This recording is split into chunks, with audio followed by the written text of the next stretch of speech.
Como saben, una de las personas con las que más me gusta platicar es Joe Dispenza, y sé que muchos de ustedes son fans y que han seguido sus pláticas, sus conferencias, sus libros. Y hoy desde Santa Bárbara, California, nos estamos enlazando con el doctor Joe Dispenza. Él es conferencista internacional, es investigador, es consultor corporativo, es autor y educador que ha sido invitado a hablar a más de 33 países en 6 continentes. Es miembro de la Facultad de la Universidad de Quantum en Honolulu, Hawái, el Instituto Omega de Estudios Holísticos en Greenback, en New York, y el Centro de Kripalu para Yoga y Salud en Stockbridge, Massachusetts. Es especialista en neurociencias, en epigenética y en la física cuántica para explorar la ciencia. Y seguramente muchos de ustedes han leído libros como Becoming Supernatural, You Are the Placebo, Breaking the Habit of Being Yourself, Evolve Your Brain, The Science of Changing Your Mind. Y obviamente está tan alineado con lo que siempre pregonamos en este programa desde hace 15 años, en que al final lo que hacemos todos los días es dar las herramientas para que ustedes se conviertan, para que todos nos convirtamos en la mejor versión de nosotros mismos. Y es justamente hacia donde va la conversación con Joe. So Joe, it's great having you on the show. Thank you so much. And please bear with me when I translate to Spanish. No, I'm always happy to be with you, Marta. No, it's great. Well, actually, the segment that we had before, we were asking people to write on Twitter whatever they wanted to say to their mom. And there was one person that I will never forget that was writing the fact that he was so hurt on what his mother had done and hadn't done. And that he was finding it so hard to forgive and to change his perception and just to not let that segment go. I love what you say about that you can change the person you are, or you can change what you think is if you change the way you think and feel. Exactly. So emotions are records of the past. And the stronger the emotion you feel from some incident in your life, the more altered you feel inside of you, the more the brain freezes an image and takes a snapshot, and that's called a memory. So what happens for most people is the highly charged emotional events tend to be the ones that brand them to the past, neurologically and chemically and emotionally. So a person who is holding on to the emotion that's connected to some person, for the most part, is seeing their life through the lens of the past. What we found in our research is if you change your emotional state, then you can't see the past the same way. It's only feeling the same feelings that causes you to see your life exactly the same. So that's point number one. Point number two, go ahead. So, le digo que, hablando del segmento pasado, que decía uno de nuestros cuentavientes en Twitter que le es muy difícil perdonar a su mamá y verla en otra luz. Entonces, lo que dice Joe es que lo que nos marca es la emoción. Y evidentemente, entre más fuerte la emoción, más profunda esa herida. Y que cuando, lo que han investigado en neurociencias, etcétera, es que cuando esa emoción se graba en la memoria del cerebro y en la memoria de tu cuerpo, estás en realidad viviendo el pasado y viendo el pasado a través de esa emoción. Y solamente cambiando la emoción puedes revivir el evento o esa conexión que tú tienes con la persona desde otro lugar. Yes, and so it's not the past memory that we have to let go of, it's the emotion, because the memory without the emotional charge is called wisdom, and that's the name of the game here. So then, second point, think about, I would say to that person, think about something you've done in your life to someone that you would like to ask forgiveness for. And think about how you would like to be forgiven by that person, and forgive your mother the same way. And in a sense, you would be forgiving yourself, which is what it's really all about. And that's the important point. Dice que evidentemente lo que marca o lo que graba no es la memoria del evento, la memoria de tu experiencia con esa persona, sino la emoción que eso trae. Y que un súper buen ejercicio es que piensen en algo que ustedes han hecho en su vida por lo cual quisieran pedir perdón. piensen en esa persona y cuánto quisieran ustedes que esa persona los perdonara por su acto y que eso lo pongan a la inversa y que esa sea la misma conducta que ustedes tienen con su madre si eso es lo que hay que perdonar. Now, I just wanted to talk about that a little bit, but let's go full into the subject that we had planned. How do you turn into the better version of yourself? Like, what are the keys to achieve that? Well, there's actually a science behind this, and we've been studying it for the last 15 years, and it's really simple. Your personality creates your personal reality, and your personality is made up of how you think, how you act, and how you feel. So the present personality who's listening to this show has created the present personal reality called their life, which means then, if you want to create a new life, you have to change. In order for you to create a new personal reality, you got to change your personality. That means then you're going to have to start thinking about what you've been thinking about and change it. You're going to have to become conscious of your unconscious actions and habits and modify them. And then you're going to have to look at the emotions that you live by every single day and decide, do these emotions belong in my future? Most people try to create a new personal reality as the same personality, and it doesn't work. We literally have to become someone else. Me fascina, le digo que entremos de lleno al tema de cómo te vuelves una mejor versión de ti mismo. Y dice que llevan 15 años estudiando eso. Uno está hecho de lo que piensa, lo que hace y lo que siente. Y la personalidad, nuestra personalidad, es en realidad nuestra realidad personal. Es un juego de palabras. Nuestra personalidad es nuestra realidad personal. Cómo experimentas y cómo vives lo que has vivido. Dice, mucha gente trata de cambiar su vida sin cambiar su personalidad, o sea, su percepción de su realidad, que eso es muy individual de cada uno de nosotros. Eso no va a suceder hasta que cambies tu percepción. Y lo que uno tiene que aprender a hacer es autoobservar lo que piensas. Algo que decimos mucho en el programa es que nosotros los empujamos a repensar lo que piensan.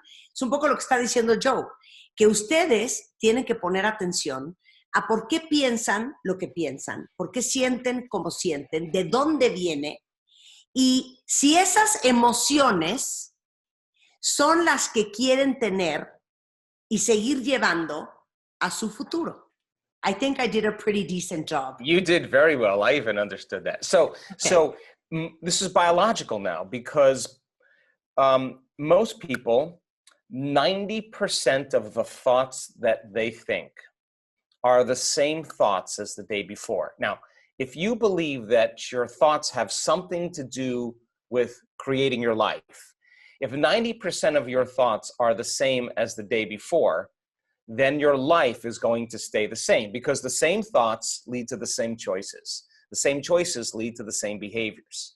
The same behaviors create the same experiences, and the same experiences produce the same feelings and emotions, and those same feelings and emotions influence our very same thoughts. Now, here's the problem. Our biology, our neurocircuitry, our neurochemistry, our hormones, and even our gene expression stays the same. And the principle in neuroscience says that nerve cells that fire together wire together. You keep thinking, acting, feeling, choosing, experiencing in the same exact way, your brain is going to get hardwired into a very finite signature. And by the time we're 35 years old, 95% of who we are is a set of unconscious, memorized behaviors, hardwired thoughts, and automatic emotional reactions. So then the first step to change is becoming conscious of your unconscious self. That's lighting a match in a dark place. That's when it begins to happen. And most people wait for crisis or trauma or disease or diagnosis to change. And my message is, why would you wait for that? My goodness. Bueno, dice, el 90% de lo que pensamos ayer es exactamente lo mismo que pensamos hoy. Y desde el punto de vista de la neurociencia, cuando uno actúa, opera, decide, crea hábitos, toma decisiones, desde esos pensamientos Si el 90% de lo que pensamos hoy es lo mismo que ayer y va a ser lo mismo que mañana, evidentemente no hay forma que nuestra vida, ni la forma en que tomamos decisiones, ni la forma en que pensamos, ni la forma en que sentimos, sea diferente. Luego entonces, el arte es entender cómo hacer el subconsciente consciente en nosotros, darnos cuenta y poner atención de cómo pensamos si queremos que nuestra realidad sea diferente.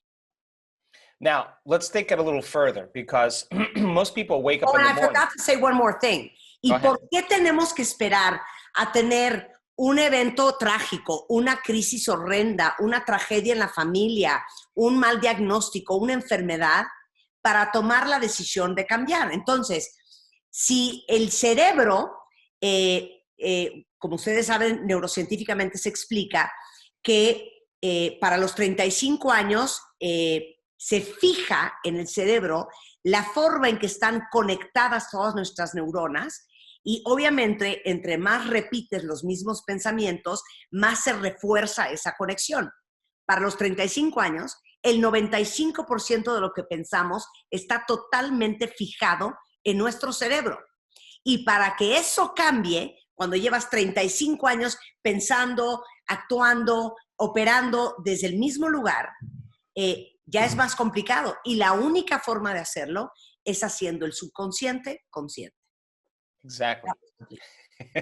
So then, if you wanted to create a new version of yourself, then you would have to start thinking, what thoughts do I want to fire and wire in my brain? And if you put your attention and intention on those thoughts, and you know how to do this, you'll begin to install new neurological circuits in your brain. So now, if you keep doing it over and over again, that hardware that you're installing in your brain will become like a software program, and that will be the new thought in your head, like, I can, anything's possible, I'm worth it, whatever it is. Then if you said, how am I going to act today?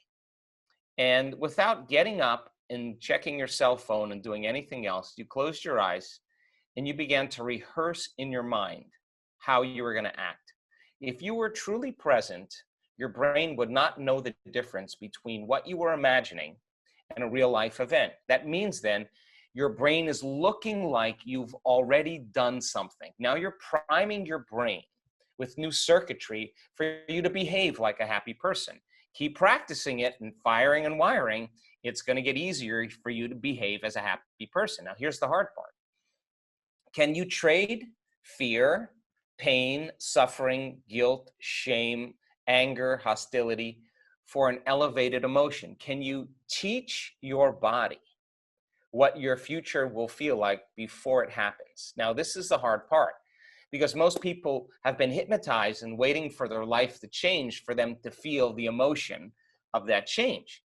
But that's the model of cause and effect. If nothing ever changes in your life, then you live your whole life in emptiness and lack.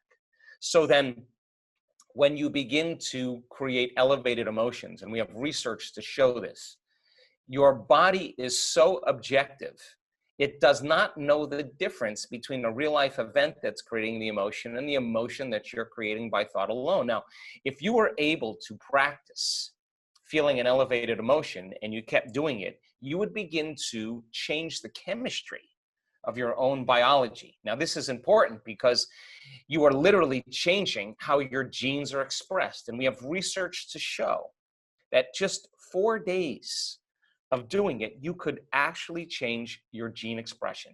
Genes make proteins, and proteins give you life. And the expression of proteins is the expression of life. So the new personality that emerges is thinking differently, is acting differently, and is feeling differently, and their life changes as a result of it.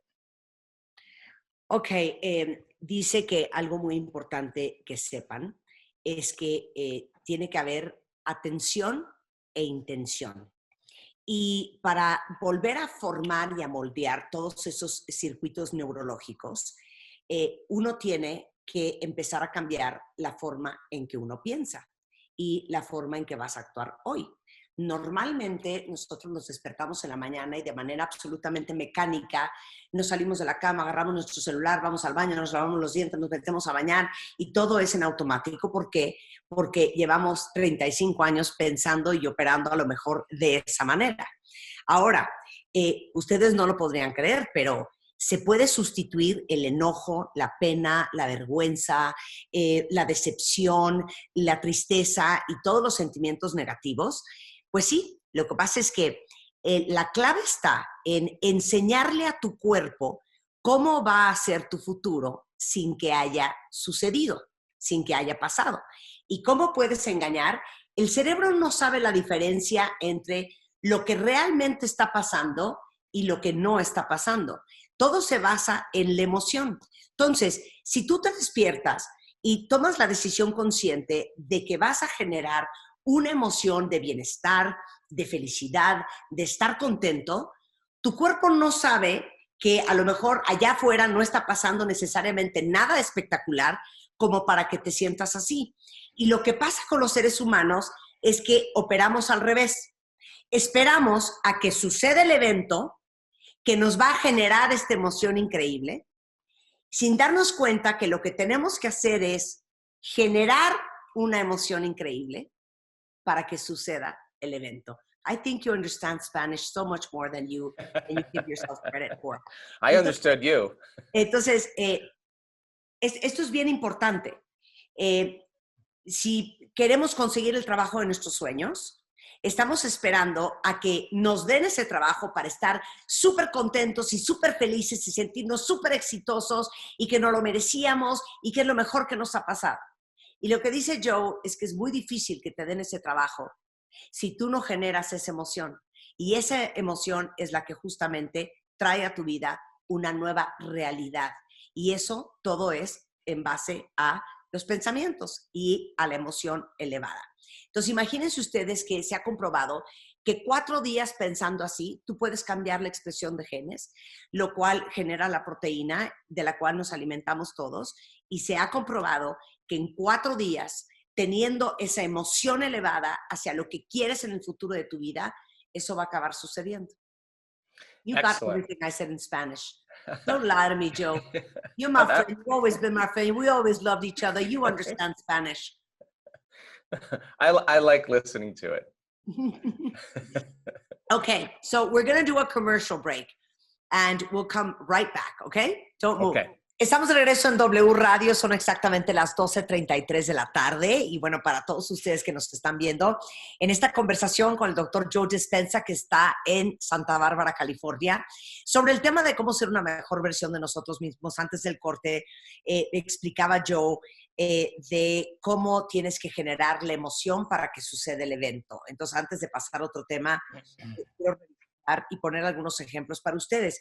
So, Joe, before we change the subject and we talk about what's happened since we saw each other the last time, what we were talking about before the commercial break is that you need to create an elevated emotion so what you want to happen happens, because the brain doesn't know the difference between what hasn't happened and what has happened. And in order to create a different personal reality, in order to create a different personality, and that's the way it works. But there's a lot of people writing on Twitter like examples of wanting a baby, wanting a better job, making more money, wanting their project to happen, wanting to buy a home, wanting a better spouse. So could you give us a few examples so this is more clear for everybody? Sure. I mean, all of those different wants that people are expressing in the last 15, 20 years of the work that we've been doing,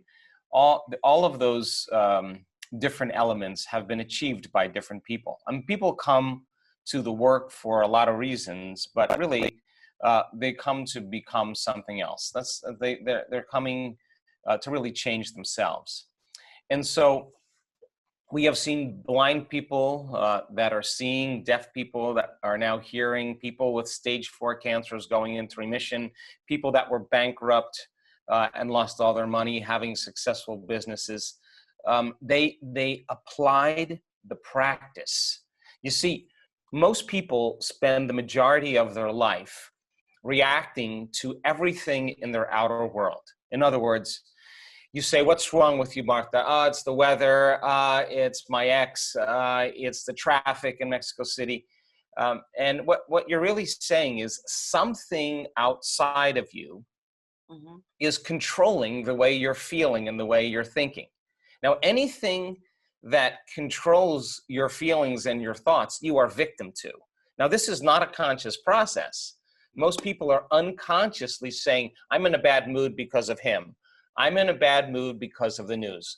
And what they're really saying is my outer environment is controlling me instead of me controlling my outer environment. So is it possible then, when you get clear on what you want, that's called intention, and you begin to marry it with an elevated emotion, the combination of those two begins to move your biology out of the familiar past into a new future. Imagine, with the intensity of love for a new life was so strong that it was greater than the shock or the betrayal in your past.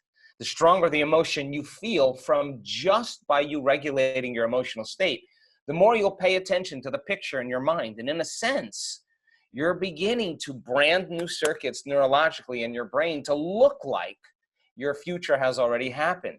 And if you're feeling the emotion, the stronger the emotion, the more you'll remember the picture. And now you begin to change the body. So then it's not like you do it once and then expect it to happen. Where's all the money in my bank account? This is a practice.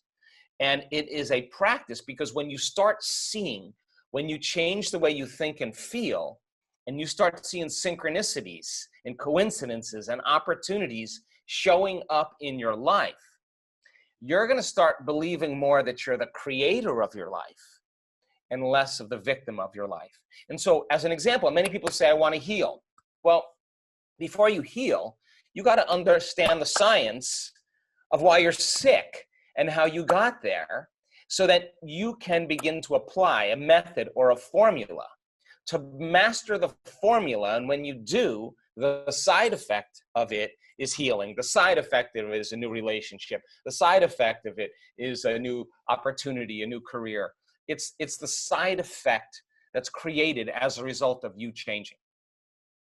Jesus, Mother, Mary. How am I going to say that in Spanish? I'll help you. I'll help you. Okay. Dice, es increíble todo lo que ha pasado en los últimos 15, 20 años desde que llevamos estudiando cómo funciona el cerebro y cómo funciona la conducta humana y todas estas conexiones neurológicas. Y hemos visto gente que no veía que ahora ve. Hemos visto gente que se ha curado de 1000 enfermedades. Hemos visto a gente con cáncer que ahora está en remisión. Y que básicamente el tema es la emoción, lo elevado de la emoción.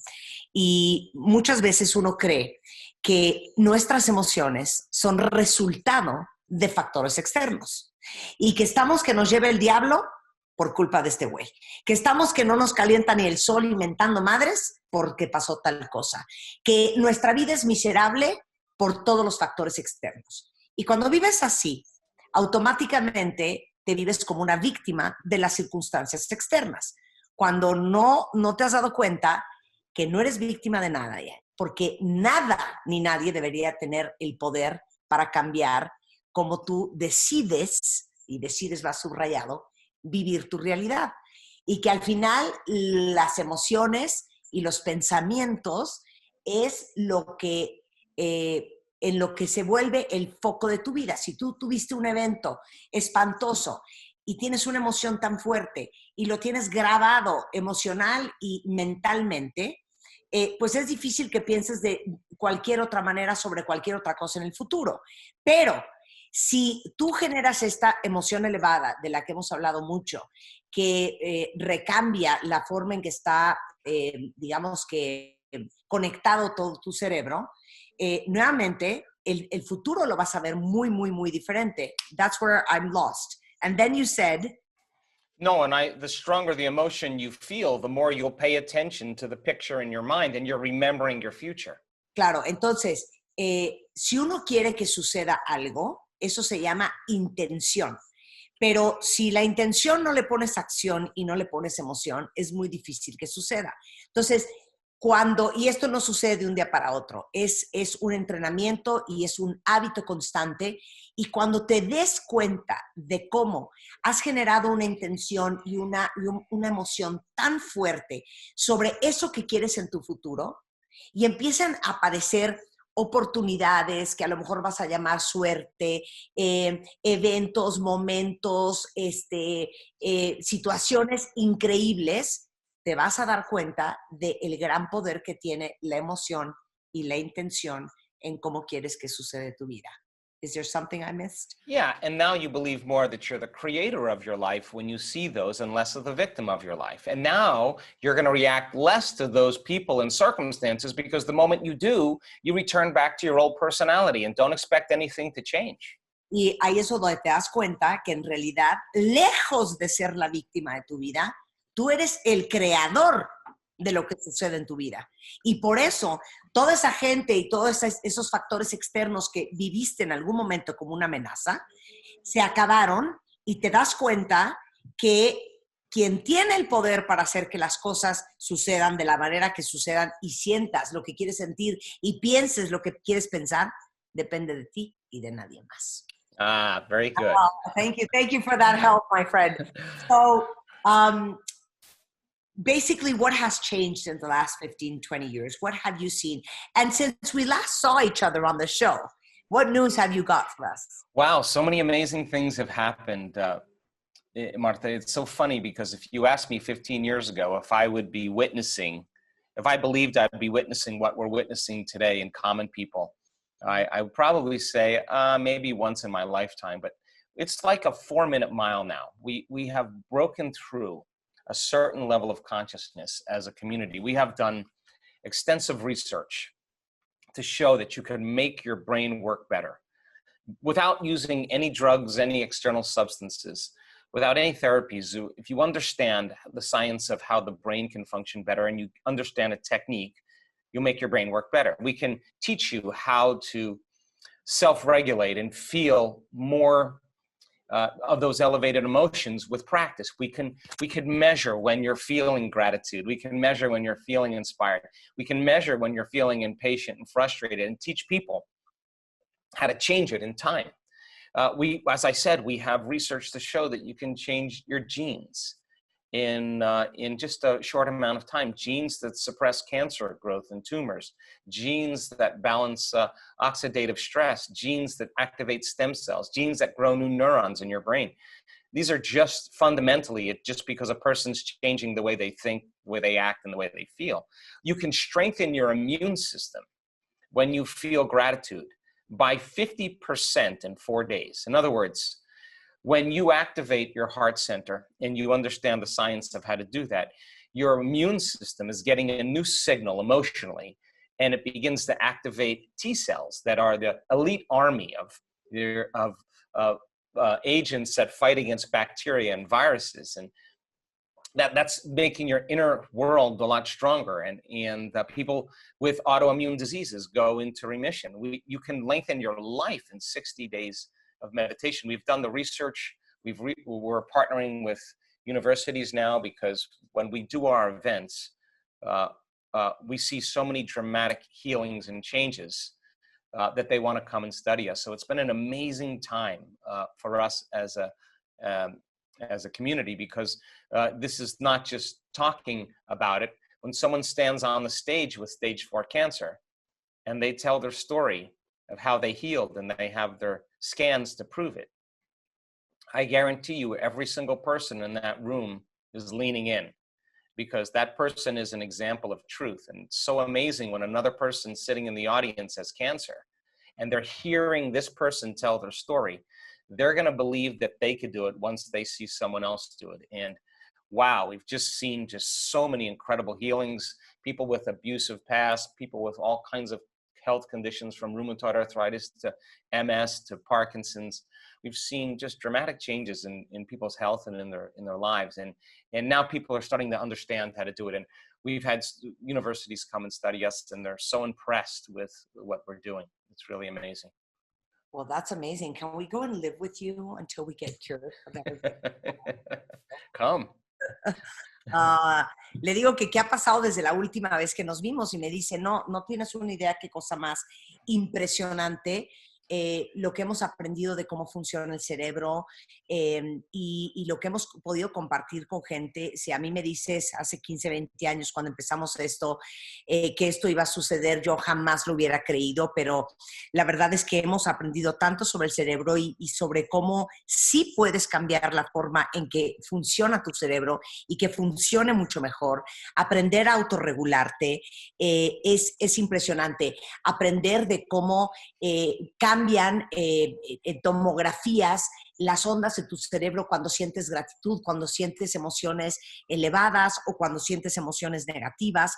Y eso realmente hemos estudiado que cambia tus genes, cambia cómo funciona tu cuerpo, cambia inclusive tu sistema inmune. Dice, se generan más células T, que son los agentes que combaten virus y bacterias. Nos hemos dado cuenta como gente que tenía a lo mejor artritis reumatoide o enfermedades autoinmunes, lupus, la lista es interminable, han podido darle la vuelta a su salud en 60 días.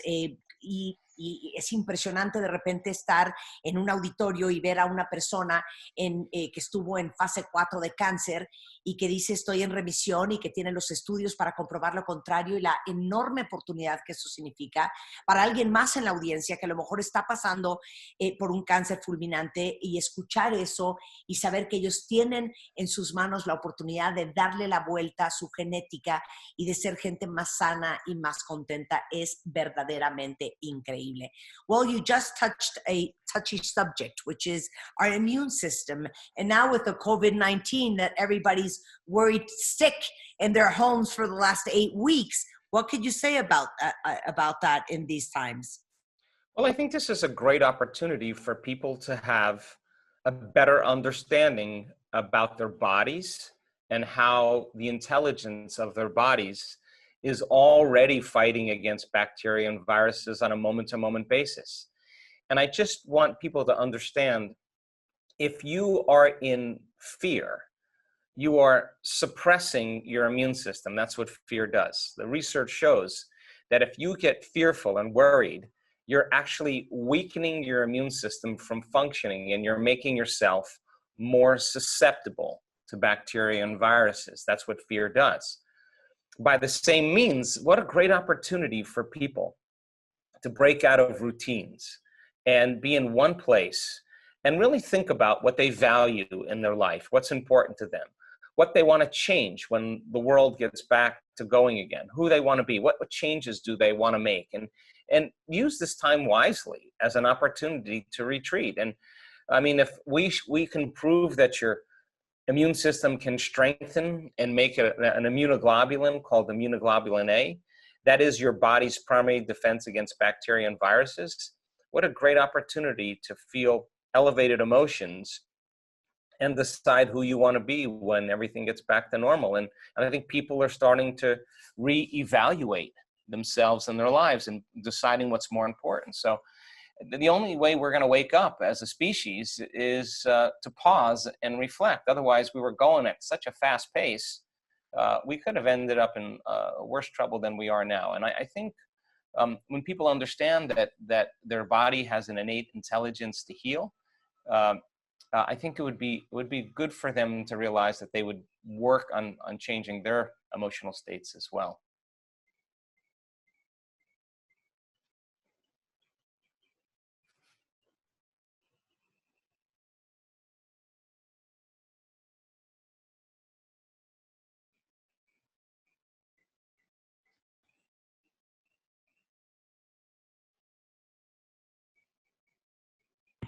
Estaba yo hablando sola, o sea, I have no idea what I was doing, pero dice que en estos tiempos qué importante es tomar estos momentos para reflexionar en cómo hemos vivido la vida, en cómo la queremos vivir, en darnos cuenta el gran poder que tienen nuestros pensamientos y nuestras emociones sobre cómo funciona nuestro cuerpo y qué tan fuerte está nuestro cuerpo. Uno de los grandes problemas en una pandemia como la que estamos viviendo ahorita es que uno de los principales sentimientos en toda la población es el miedo, y el miedo está comprobado que disminuye la fortaleza de tu sistema inmune y que tiene que ver todo con las inmunoglobulinas A. Y que este es momento, this is a moment to be positive and to think that we're going to be fine and that everything's fine, so our immune system is better. Exactly. And yeah. And it's not just positive thinking, because that's not it. Because most people who are trying to think positive are feeling really negative. This is changing your state of being. And the first step to all of this is getting knowledge and information. Really investigate. Find out how powerful your body really is and how powerful you are and how unlimited you can become. And use that as an inspiration. That's the key. So that you gain the knowledge and you practice. Try it out. See if it works for you. That's what I want people to do. Claro, no es un tema de ser positivo, usé la palabra que no es, mi hija está aquí conectándome a la computadora, es más bien empezar a pensar de manera mucho más constructiva y de todo lo que hemos hablado y de cambiar la forma en que piensas, por ende la forma en que actúas, la forma en que sientes, la forma en que tomas tus decisiones para ser una persona mucho más en control de tu vida y menos víctima de todo lo que te está pasando. Y este es un buen momento para hacer esa reflexión. My friend, it's always fantastic talking to you. Thank you so much for being on the show, as always. I could talk like 5 hours straight with you. Are you coming to Mexico soon? Soon as the world opens up. I have too many great friends in Mexico City, too many chilangos I have to visit. Exactly, that's the right word to use. Le digo que mil gracias por estar en el programa. Sé que muchos de ustedes son super fans y que pronto, en cuanto pase eso, vendrá a México, que tiene muchos amigos chilangos. A big kiss to you all the way to Santa Barbara. Thank you so much. Thank you for all you do. Any book we should be reading right now? Ooh, wow. Well, if you're interested in strengthening your immune system, read You Are the Placebo. You Are the Placebo. Ese es un libro de Joe que vale mucho la pena que lean en estos momentos. Les caería ahora sí que como anillo al dedo. Se llama Tú Eres el Placebo. Todos los libros están en español. And let me give everybody like a brief list of your books, because I think it's a great time to read. Becoming Supernatural, How Common People Are Doing the Uncommon. You Are the Placebo, Making Your Mind Matter. Breaking the Habit of Being Yourself, and Evolve Your Brain, The Science of Changing Your Mind. Are they all translated to Spanish? Yes, of course. Todos están en español, cuentavientes, y estoy segura que los pueden encontrar seguramente en Amazon o por ahí, o directamente en la página de Joe. Es drjoedespensa.com, en Twitter es drjoedespensa igualmente, en Instagram y en Facebook. Thank you, my friend. A big kiss all the way to Santa Barbara. Oh, love you. Soon. Ciao, ciao.